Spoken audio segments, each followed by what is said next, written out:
Hello friends, मैं अमित श्रीवास्तव आज लेकर अब फिर आया हूँ आपके लिए एक नए चैप्टर का एक्सप्लेनेशन जिसका नाम है a legend of the Northland by Phoebe Cary. बहुत ही खूबसूरत पोएम है। ये एक बैलेड है। बैलेड क्या होता है? एक सॉन्ग के फॉर्म में जो स्टोरी नरेट करता है, हमें कुछ मोरल लेसन देता है। तो चलिए जल्दी से हम लोग इसको समझते हैं, बहुत ही आसान पोएम को। और पहले मैं एक बात और बता दूं कि आपकी सुविधा के लिए मैंने इसका पीडीएफ फॉर्मेट बॉक्स में, डिस्क्रिप्शन बॉक्स में पोस्ट कर दिया है। आप वहां देख सकते हैं। और साथ ही साथ इस चैप्टर का क्वेश्चन आंसर भी मैंने दे दिया है लास्ट में, आप उसको पढ़ सकते हैं। तो चलिए शुरू करते हैं। जैसा कि आप मैप देख रहे हैं कि नॉर्थ पोल है, पोलर रीजन के आसपास जो आर्टिक ओशन देख रहे हैं, आप कनाडा देख रहे हैं, ग्रीनलैंड देख रहे हैं, इधर साइबेरियन पार्ट है, रशिया है, उधर बेलफास्ट है, सी है। तो ये सब एरियाज नियरली नॉर्थ लैंड के आसपास, मतलब region around the North Pole is called North Land. ठीक है ना? वहीं पे एक छोटा सा कोई जगह होगा, उसी को लेकर फोब कैरी एक बहुत ही खूबसूरत पोम लिखी है। तो चलिए हम लोग स्टार्ट करते हैं।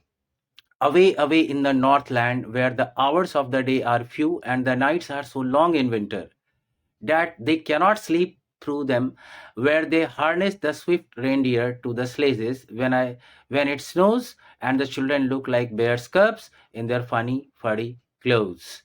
अब जैसे कि मैंने बताया, नॉर्थलैंड आर्कटिक रीजन्स के आसपास, नॉर्थ अमेरिका में जैसे अलास्का और कनाडा और ग्रीनलैंड और रशिया के आसपास का रीजन को नॉर्थलैंड बोलते हैं। फिर हार्नेस का मतलब होता है टाई, बांधना, मतलब स्ट्रैप को फैशन करना, बांध देना। स्विफ्ट मतलब फास्ट। रेनडियर एक एनिमल है जो कि पोलर रीजन में नॉर्मली पाया जाता है। और स्लेजेस क्या होता है? एक तरह का कार्ट होता है, खींचते हैं उसको पकड़ के। मतलब उस कार्ट को रेनडियर से बांध दिया जाता है और रेनडियर उसको आइस पे खींचता है, और उस पर आप कुछ सामान लेकर कैरी करके जा सकते हैं या खुद बैठ के जा सकते हैं। तो एक तरह से एक कार्ट के व्हीकल की तरह इसको यूज करते हैं। अब आप देखेंगे इस सेकंड लास्ट लाइन में लुक लाइक बेयर्स कब्स, यहाँ पे सिमिली यूज किया गया है। बच्चों को बेयर्स के कप जैसा बताया गया। जिस तरह बेयर्स के कप फरी काफी लगते हैं ना, उसी तरह पोलर रीजन्स में जब ठंडे ठंडे रीजन में बच्चे जब कपड़े पहनते हैं तो वो भी काफी फरी कपड़े पहनते हैं, तो लगता है बेयर्स के कप जैसे हों। तो चलिए अब इसको अच्छे से समझ लेते हैं। Phoebe Cary says that far away in the region of north pole there is a place named Northland. मतलब एक प्लेस है नॉर्थलैंड जो बहुत दूर दूर दूर नॉर्थ पोल के आसपास एक जगह है। She further says that days are short and nights are very long here because rays of the sun hardly reach here.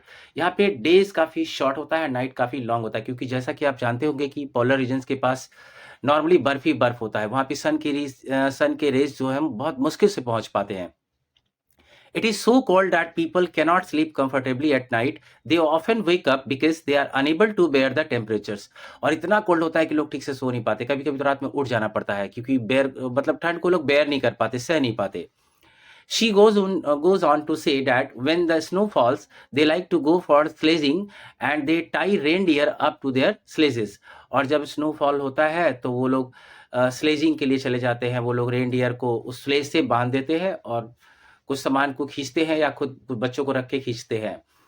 Because of the cold, children wear heavy woolen clothes which cover them up completely. They look like the cubs of the bears. जैसा कि आप देख रहे हैं picture में, बच्चे कैसे एकदम बेयर के कब्स की तरह दिख रहे हैं पोलर रीजन्स में। चलिए हम लोग अगला स्टैंजा देखते हैं। They tell them a curious story. I don't believe it is true. And yet you may learn a lesson if I tell the tale to you. Once when the good Saint Peter lived in the world below and walked about it preaching just as he did, you know. बहुत important point है यहाँ पर। एक curious का मतलब काफी eager और जो उत्सुक होता है किसी चीज को जानने के लिए, और टिस का मतलब यहाँ पे इट इज है। और इन द वर्ल्ड बिलो, बहुत important line, in the world below का मतलब है लिविंग अमंग ऑर्डिनरी पीपल। और प्रीचिंग का मतलब उपदेश देना होता है, रिलीजियस लेक्चर और टॉक की तरह। तो चलिए हम लोग इसका एक्सप्लेनेशन को समझते हैं। The people of the Northland region tell an interesting story to their children. The poetist doesn't believe it to be true. Poetist को लगता है कि ये सही स्टोरी नहीं है जो कहानी वहां के लोग अपने बच्चों को सुनाते हैं। However we may learn a lesson after listening to the story. लेकिन इसको सुनने के बाद हमें कुछ लेसन शायद मिल सकता है सीखने को। The poetist sets the scene here by describing Saint Peter as a figure who once lived among ordinary people. और पोएटिस्ट यहाँ से कहानी को शुरू करती हैं और एक ऐसा सीन को तैयार करती है जिसमें वो सेंट पीटर को लाती हैं। और कहा जाता है कि वो जब कभी हम लोगों के बीच में, ऑर्डिनरी पीपल के बीच में रहा करते थे, एंड प्रीच्ड देम, और उनको उपदेश दिया करते थे, अच्छी अच्छी बातें सिखाया करते थे, just as he did during his lifetime according to Christian tradition. मतलब जैसा कि क्रिश्चियन ट्रेडिशन में एक पोप होते हैं, एक फादर टाइप के इंसान होते हैं, वो लोगों का काम है लोगों को अच्छी अच्छी शिक्षा देना। तो जैसा कि वो काम करते थे, वो इस तरह का काम करते करते जब वो इस जमीन पर रहते थे, जब इस दुनिया में रहते थे, मतलब कहने का मतलब इस दुनिया में रहते थे का मतलब कि अब वो भगवान के पास रहते हैं, शायद उनके मैसेंजर हैं, इसलिए कहा गया है कि जब वो हम लोगों के बीच में रहते थे, ऑर्डिनरी पीपल के बीच में, the world below. Saint Peter is regarded as the first pope and one of the 12 apostles of Jesus Christ. ऐसा माना जाता है कि सेंट पोप पहले पोप तो थे ही, लेकिन जीसस क्राइस्ट के 12 अपोस्टल्स में से एक थे, मतलब उनके मैसेंजर्स में से, दूत में से एक थे। अब आगे का स्टैंजा देखते हैं। He came to the door of a cottage in traveling around the earth, where a little woman was making cakes and baking them on the hearth.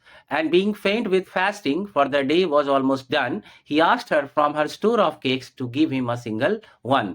Hearth का मतलब यहाँ पे फायर प्लेस है, चूल्हा कह सकते हैं आप इसको, स्टोव कह सकते हैं। और फेंट का मतलब यहाँ पे वीक हो जाना, फास्टिंग के कारण, भूख के कारण। तो चलिए हम लोग यहाँ इसको समझते हैं। एक दिन while traveling around the world, one Saint Peter came to a little woman's house who was baking cakes on hearth.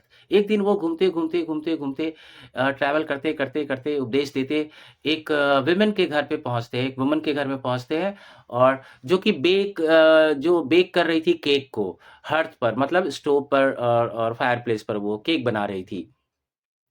Because he had not eaten anything the whole day, he was very hungry and was feeling weak. अब चूंकि उन्होंने दिन भर से कुछ खाया नहीं था, फास्टिंग थी, उपदेश दे रहे थे, तो काफी हंग्री और वीक फील कर रहे थे।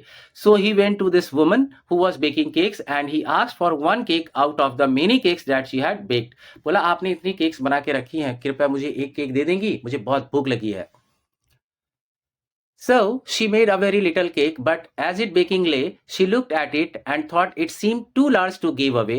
Therefore, she needed another and still a smaller one, but it looked, when she turned it over, as large as the first had done. अब needed का मतलब यहाँ पे मिक्स करना, आटे को, made banana, गूंथना।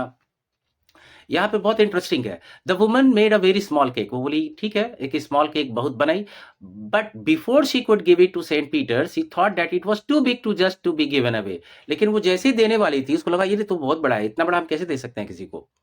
So the woman went on to make an even smaller cake, but it looked as big as the first one. तो फिर और भी उससे छोटा केक बनाई, और जब वो देने लगी तो फिर लगा कि नहीं तो बहुत बड़ा केक है, नहीं ये भी नहीं दूंगी। Then she took a tiny scrap of dough and rolled it flat and baked it thin as a wafer, but she couldn't part with that, for she said, my cakes that seem too small when I eat of them myself are yet too large to give away, so she put them on the shelf. A tiny scrap of dough का मतलब आटे का छोटा सा गोल हम लोग बनाते हैं ना, उसको हम लोग बोलते हैं tiny scrap of dough. Wafer मतलब एक छोटा सा एकदम पतला सा बिस्किट, उसको वेफर बोलते हैं। चलिए इसके मीनिंग को समझते हैं। The woman went for the third attempt, वो तीसरा अटेम्प्ट करने लगी, फिर से बनाने का कोशिश कर ली, to make a cake so small that she wouldn't mind giving it to him. वो सोची कितना स्मॉल बनाती हूं ताकि किसी को देने से कोई फर्क ना पड़े। So when she rolled out the dough, her cake was as flat as a thin biscuit. वो इतना फ्लैट और इतना थीन बनाई जैसे कि थिन बिस्किट हो, पतला जैसा।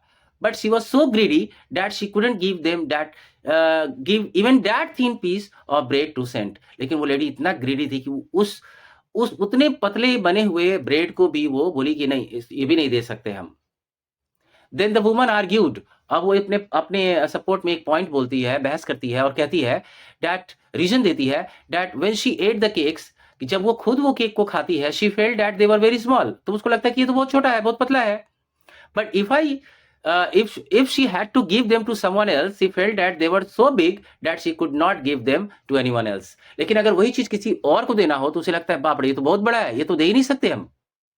As a result, she kept all the cakes on the shelf and did not give any to Saint Peter. और उसने सारा केक वापस शेल्फ पे रख दिया और एक भी सेंट पीटर को नहीं दिया।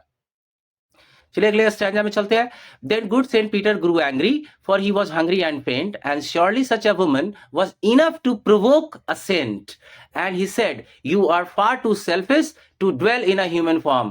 You too have both food and shelter and fire to keep you warm. यहाँ पे प्रोवोक का मतलब भड़का देना, किसी को गुस्से में गुस्सा दिला देना, इनवाइट करना किसी को गुस्से के लिए, इंसाइट। और ड्वेल का मतलब टू लीव। तो एक्सप्लेनेशन को हम लोग देखते हैं। Seeing the greedy woman's behaviour, उसका बिहेवियर को देखकर Saint Peter lost his temper, उनका पारा चढ़ गया, मतलब बहुत गुस्सा आ गया। Because he was hungry and weak and needed to have some food very badly, he accuses her of being selfish. क्योंकि वो काफी भूखे थे, प्यासे थे और उनको फूड की बहुत जरूरत थी, वो काफी कमजोर फील कर रहे थे, ऐसा लग रहा था कि वो बेहोश हो जाएंगे, गिर जाएंगे। तो उनको खाना चाहिए था, इसलिए और ऐसे कंडीशन में भी वो लेडी इतनी लालची थी कि उनको एक ब्रेड भी नहीं दी, पतला सा उनको। सो वो उनको ब्लेम करते हैं कि तुम एक सेल्फिश लेडी हो। He said that she did not deserve to have such comforts of human life. बोला तुम्हें इस ह्यूमन फॉर्म में रहने का अधिकार नहीं है, तुम्हें ह्यूमन लाइफ जीने का अधिकार नहीं है। She did not deserve to have a warm fire. तुमको इस ठंडे जगह में आग भी मिलने का अधिकार नहीं है। And she did not deserve a house to live in. और तुमको घर भी नहीं मिलना चाहिए, शेल्टर भी तुमको नहीं मिलना चाहिए। And she did not deserve good food to eat. और तुम्हें अच्छा खाना भी नहीं पाने की हकदार हो तुम। Now you shall build as the birds do, and shall get your scanty food by boring and boring and boring all day in the hard dry wood. Then up she went through the chimney, never speaking a word, and out of the top flew a woodpecker, for she was changed to a bird. अब यहाँ पे boring का मतलब है to make a hole. Saint Peter condemns the woman, वो woman को श्राप देते हैं for her selfishness, and he decides to punish her by transforming her into a woodpecker. वो कहते हैं रुको, अब मैं तुम्हारी सजा जरूर मिलेगी, और वो उसको श्राप देते हैं और उसको कन्वर्ट कर देते हैं एक वुडपेकर में, उस लेडी को। He said that just as birds build their house by making holes into the wood and collect very little food by working hard the entire day, likewise, means similarly, she would also work hard in the dry wood all day and get little food and make a small place for herself to live in. और उन्होंने कहा कि जिस तरह एक bird तिनका तिनका अपना जुगाड़ करके, उपाय करके अपना घोंसला बनाती है, एक छोटा छोटा इंसेक्ट्स के लिए, फूड के लिए वो होल करती है पेड़ में खाने के लिए, मतलब बहुत मेहनत करती है। जिस तरह मेहनत करके एक बर्ड अपना जीवन गुजारती है और उसको छोटा सा प्लेस मिलता है रहने के लिए, तुम भी उसी की तरह जीवन जियोगी, उस बर्ड की तरह तुमको भी डेली ऐसे ही काम करना पड़ेगा। तुमको बोरिंग करना पड़ेगा, मतलब तुमको होल बनाना होगा, उसमें से अगर इंसेक्ट या वॉर्म निकलेंगे तो तुमको खाना होगा, फिर घर भी बनाना होगा तो तुमको बोरिंग करना होगा। मीन्स एक बर्ड जितना लाइफ को लीड करती है टफ वे में, वैसी तुम्हें जीना होगा। And immediately she could be seen going through the chimney, और तुरंत देखा जा सकता है कि वो लेडी अचानक से वो सीधा चिमनी की ओर ऊपर राइज करने लगती है, ऐसे ऊपर बढ़ जाने लगती है। And flu out from it in the form of a bird, और जब चिमनी से बाहर निकलती है तो उसमें से एक बर्ड निकलता है बाहर, मतलब वो अब बर्ड में कन्वर्ट हो चुकी है विदाउट सेइंग अ वर्ड, और वो एक शब्द भी बोल नहीं पाती। आप देखेंगे जैसे कि ये वुडपेकर है यहाँ पर, she had a scarlet cap on her head and that was left the same. अब जिस वक्त वुमन लेडी जिस फॉर्म में थी, वो एक रेड कैप पहनी हुई थी। तो but all the rest of her clothes were burned black as coal in the flame, and every country school boy has seen her in the wood where she lives in the trees till this very day, boring and boring for food.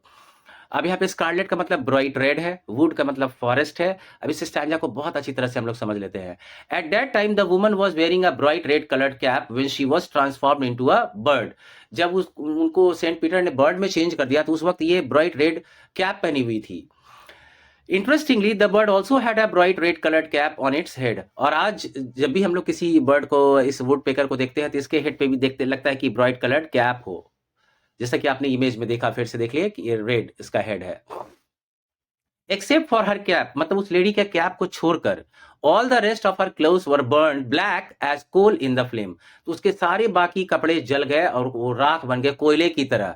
यहाँ compare किया गया, फिर simile use किया गया है, black as कोल, मतलब उसके जो सारे कपड़े जल गए वो इतने काले हो गए जैसे कि कोल होता है इन द फायर। और ऑथर कहते हैं now every school boy in the village has seen this type of bird in the woods. और कहते हैं गांव में जितने भी बच्चे हैं सभी लोगों ने अब इस बर्ड को देखा है। She still digs into the bark of trees and looks for her food such as worms और इंसेक्ट्स टू फीड ऑन। और आज भी वो डिगिंग करती रहती है ताकि कुछ उसको वर्म्स और इंसेक्ट्स मिल जाए ताकि वो खा सके।